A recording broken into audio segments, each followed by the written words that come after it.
Hi there, Rachel Cook here, founder of The Yogipreneur and creator of The Yogipreneur's Guide to Conscious Business Design, with a little short training video just for you guys in celebration of the Yogipreneur Facebook fan page reaching 800 fans this week.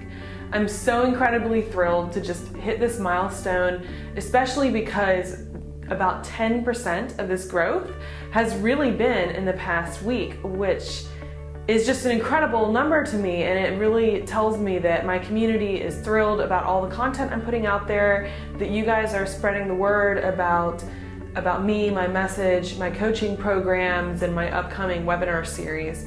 So I'm absolutely thrilled to offer this bonus surprise training for you guys. And what I wanted to share with you today is actually what I'm going to call the Monkey Mind Cleanse Crash Course. Back in February, I created the 40-day Monkey Mind Cleanse, which was a 6-week webinar group coaching program, really to help people get past these mental blocks that we put in our way, the negative things, the stinking thinking that we get hung up on that prevent us from taking consistent, inspired action towards our goals. So I wanted to share with you guys kind of a quick highlight of what we covered in the Monkey Mind Cleanse, and also where you can find some more great training on the house for free. So what I wanted to share with you guys today, in Buddhist philosophy, they compare the way that your thoughts flow through your mind to a monkey jumping from branch to branch to branch in the forest. But what tends to happen to us is that we don't consciously control our thoughts. So they tend to start jumping very quickly and kind of haphazardly. Actually, Brian Johnson, who wrote Philosopher's Notes, compares it to a monkey that got drunk and then proceeded to get stung by a scorpion. So our thoughts really can get out of control very quick. And what tends to happen is we end up in this cycle, this spinning of negativity, of thoughts, putting ourselves down, telling us we can't do it. And that's a really dangerous place to be.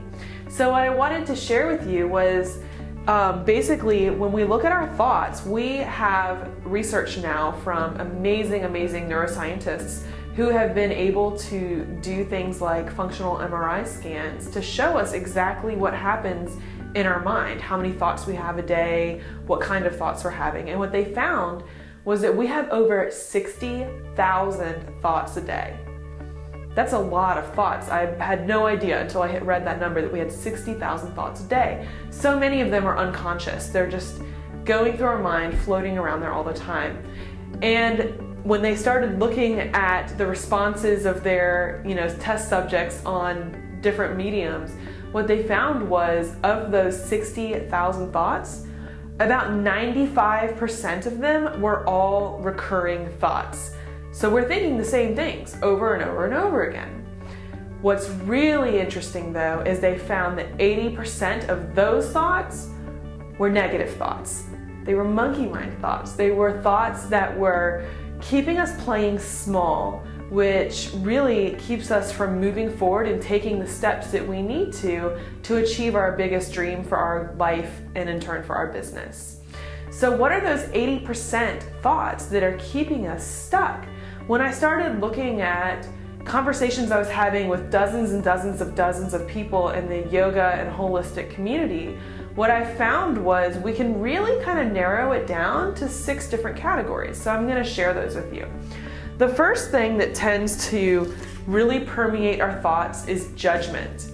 And this is where I really want you to think about not of judgment of others, because consciously, I know many of us consciously try not to do that. But what is really killing us is judgment of ourselves.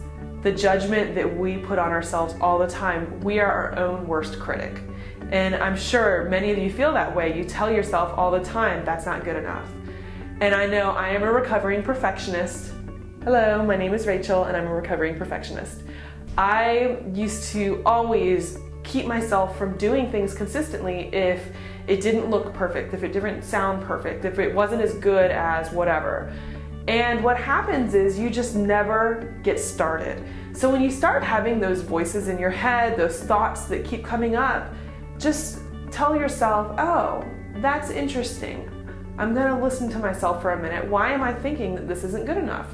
And be a little bit easy on yourself, because I guarantee if you turned to a friend or a neighbor or a colleague, they would probably say, wow, this is great work. Your good enough is really probably somebody's best. Keep that in mind.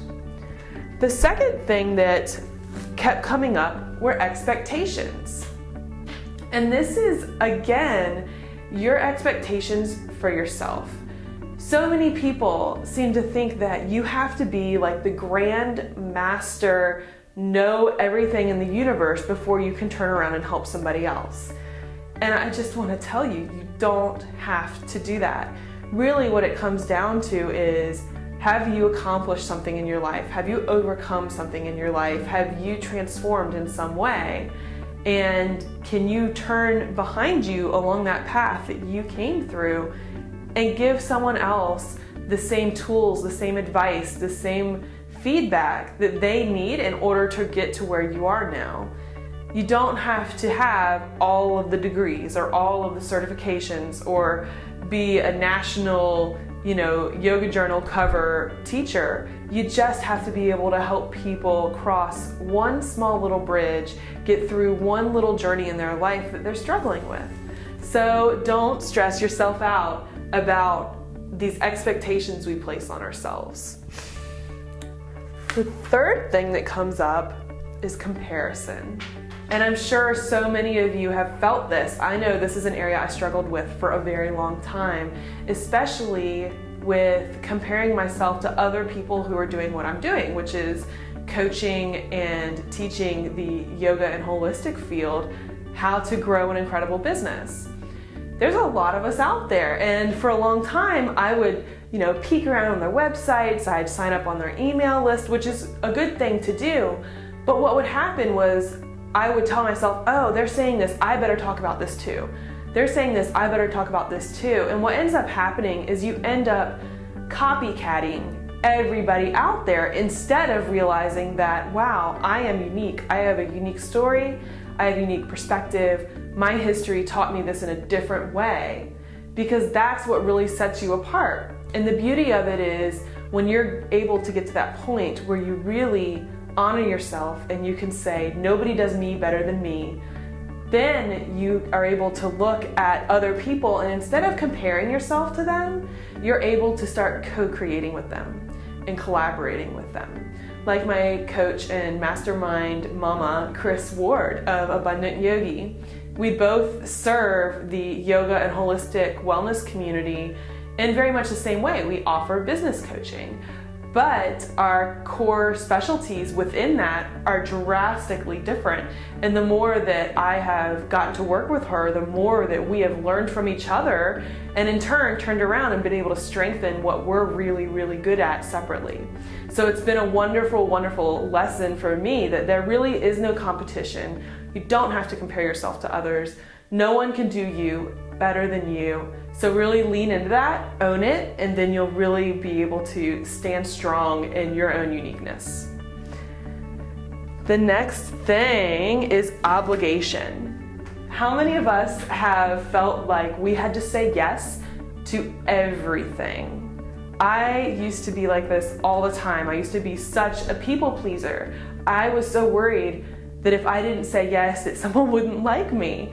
But what ends up happening is when you say yes to everything, you become exhausted. You're overwhelmed. You are not being able to take care of yourself, which really is one of the biggest priorities you can have as a business owner, as someone who teaches transformation, especially if, like me, you happen to be a mom or a parent. It's so incredibly important to be able to honor yourself. And one of the best ways you can do that is learn how to say no.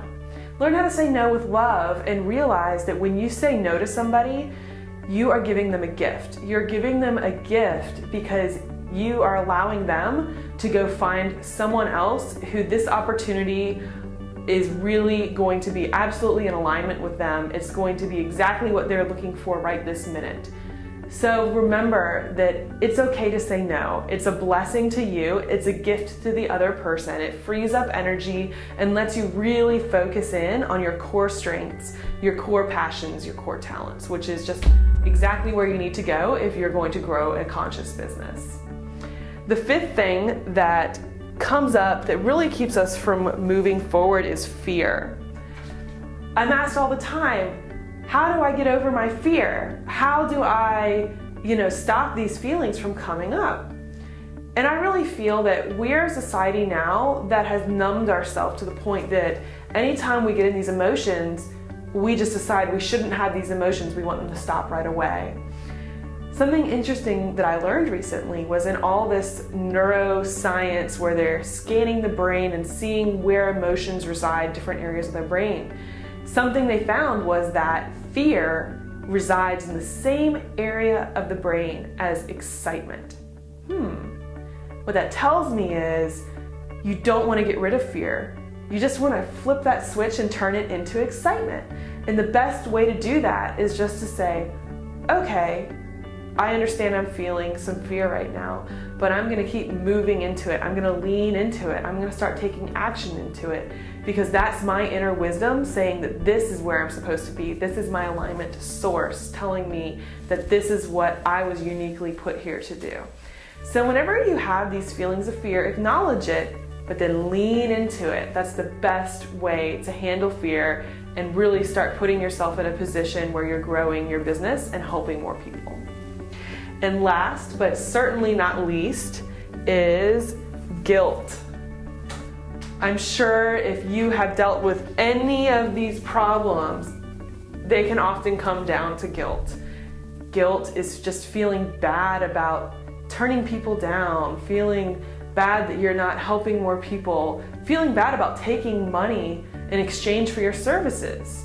This is a big one. This is something that I come across every day. This community has so many hang-ups around asking to be compensated for the work that we do, for the transformation that we facilitate for other people, whether it's through yoga or holistic healing or life coaching or a wellness service.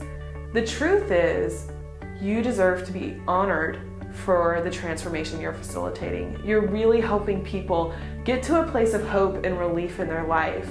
And that's an incredible, incredible gift. But you have obligations in order for you to have the full love tank, to have the full energy tank. You have to cover your own basics. You have to sustain your life. You have to be able to give yourself downtime and take care of yourself. You have to be able to take care of your children, your family, whatever other things coming your way. So when people feel guilty about asking for money, it's usually because they feel that it's wrong, that they should love what they do so much and be paid for it. How did we get in the situation where we all think that work should be something that we just dread going to? I really, really absolutely want you to flip that idea up on its head because you should love and enjoy every single day of what you do. I know I do. I wake up excited every morning for what I'm going to create, the information I'm going to put out there, the advice, the coaching that I'm going to help people with so that they can in turn help more people. And when you can start letting go of this guilt and start honoring yourself by accepting the proper amount of energetic exchange in the form of money, then you can really start to grow your business and help more people, which is ultimately what we all really love to do, right? Help people. So I hope you enjoyed this quick crash course. I probably will be launching another Monkey Mind Cleanse in the months down the road. But in the meantime, what I'd really love you to do is go check out this website. I'm going to post it somewhere along here when I edit the video. But this is another free training video created by my coach and mentor, Chris Ward. Chris founded The Abundant Yogi and the Secret Sauce Society Mastermind Group, which I'm a part of, and is an absolute genius when it comes to creating a 100% online virtual business in a very authentic, conscious way. So she actually created some free training that I want you to check out, all about what we just talked about. And if you leave a comment underneath the video, then you'll be able to download a PDF of 25 top stinking thinking monkey mind thoughts that we all have and how to flip them over from broke yogi to abundant yogi. So check it out. I hope this served you. Look forward to helping you more in the future, and keep an eye on your inbox and on the Facebook fan page for some more great free training videos from me. Namaste.